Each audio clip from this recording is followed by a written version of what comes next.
New allies in the fight against congestion pricing as the New York City's teachers union and Staten Island's borough president are teaming up to battle the tolls. Let's get right to Briella Tomassetti. She is live on the Upper East Side with more on this. Good morning, Briella.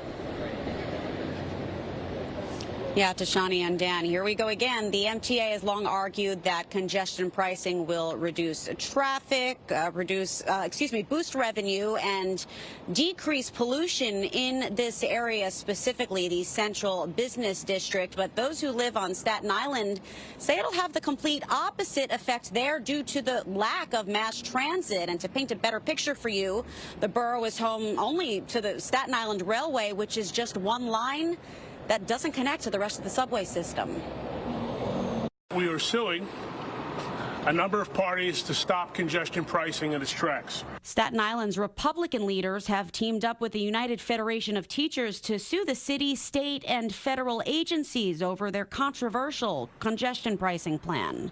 The lawsuit was filed in federal court yesterday and names the MTA, the United States Department of Transportation, the Federal Highway Administration, the Tri-Borough Bridge and Tunnel Authority, among others.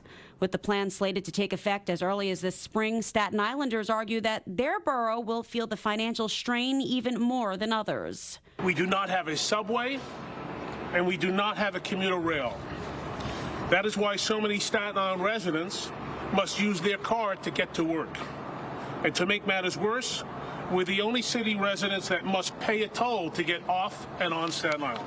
The suit also claims that the tolling program would impact the millions of New York and New Jersey residents living and working in surrounding communities that would be exposed to increased dangerous atmospheric pollutants resulting from the increased spillover and diverted traffic, despite the MTA touting that congestion pricing would improve air quality. We looked at the environmental assessment that was done by the United States Department of Transportation.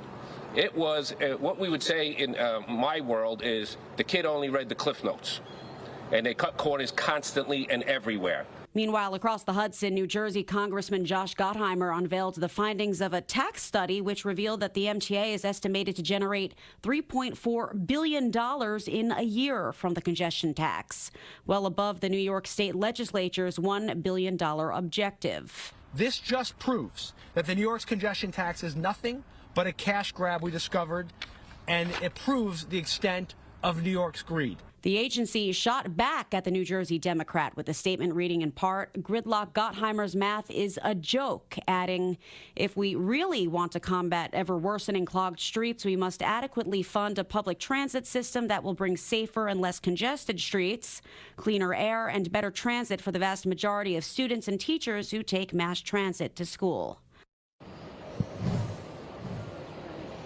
Yeah, and keep in mind we're currently within the MTA's 4-month-long public comment period. That continues through March 11th. You can send in a comment online via email. You can even call it in. And there will also be 4 hybrid hearings, 1 in late February and 3 in early March. But who knows at this point if any of that will make a difference. For now, we're live here on the Upper East Side. Dan, back to you. We'll find out. Briella, thank you very much.